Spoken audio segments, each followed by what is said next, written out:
Hello అండి. Welcome to my channel Anu's kitchen and blogs అండి. ఈరోజు వీడియోలో మూంగ్ దాల్ రెసిపీని చూపించబోతున్నాను. పిల్లలు పెద్దవాళ్ళు కూడా చాలా ఇష్టంగా తినే స్నాక్ రెసిపీ అనమాట. చాలా ఈజీగా చేసుకోవచ్చు. టేస్ట్ కూడా చాలా బాగుంటుంది. బయట ఎప్పుడు కొనడమే కాకుండా ఇలా ఒకసారి ట్రై చేయండి, చాలా బాగుంటుందన్నమాట. దీనికోసం ముందుగా ఒక బౌల్లోనికి 1 కప్పు వరకు పెసరపప్పు తీసుకోవాలి. మరి చిన్నగా ఉండే పెసరపప్పు కాకుండా కొద్దిగా పెద్దగా ఉండే పెసరపప్పు తీసుకొని అందులోనికి నీళ్లు పోసి ఒక 2-3 సార్లు కడిగి తీసుకోవాలి.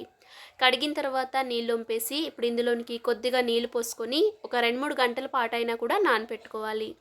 నేను ఇక్కడ 3 గంటల తర్వాత పప్పుని చూపిస్తున్నాను చూడండి. పప్పు అయితే చక్కగా నానిపోయింది. మనం తీసుకున్న పప్పుకి క్వాంటిటీ అనేది డబుల్ అయింది.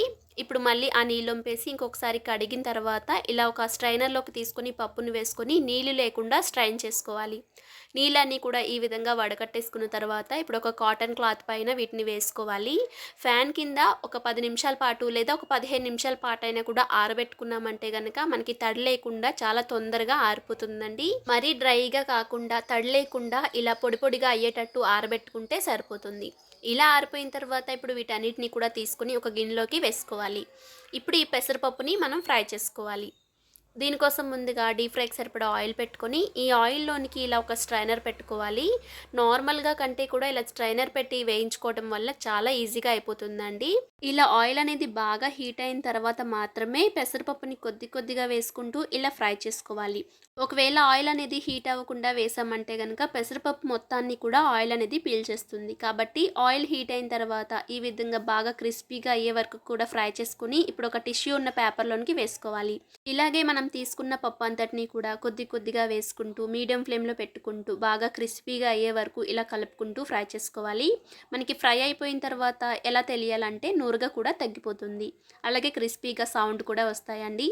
అలా వచ్చేంత వరకు కూడా ఈ పెసరపప్పుని ఫ్రై చేసుకుని తీసుకోవాలి. ఇలా అంతా కూడా ఫ్రై చేసిన తర్వాత ఒక టిష్యూ ఉన్న పేపర్లోనికి వేసుకున్నామంటే కనుక ఎక్స్ట్రాగా ఉండే ఆయిల్ అంతా కూడా టిష్యూ పేపర్ అనేది పీల్చేస్తుంది. చూసారు కదా, మొత్తం పప్పు కూడా ఫ్రై అయిపోయింది. ఇప్పుడు దీన్ని టిష్యూ పేపర్లో నుండి ఒక బౌల్లోనికి ట్రాన్స్ఫర్ చేసుకుంటే ఆయిల్ అంతా కూడా టిష్యూ పేపర్కి ఉండిపోతుంది. చూసారు కదా, మనకి పప్పు అయితే చక్కగా వేగిపోయిందండి. ఇప్పుడు నార్మల్గా ఇలా కూడా తినేయొచ్చు.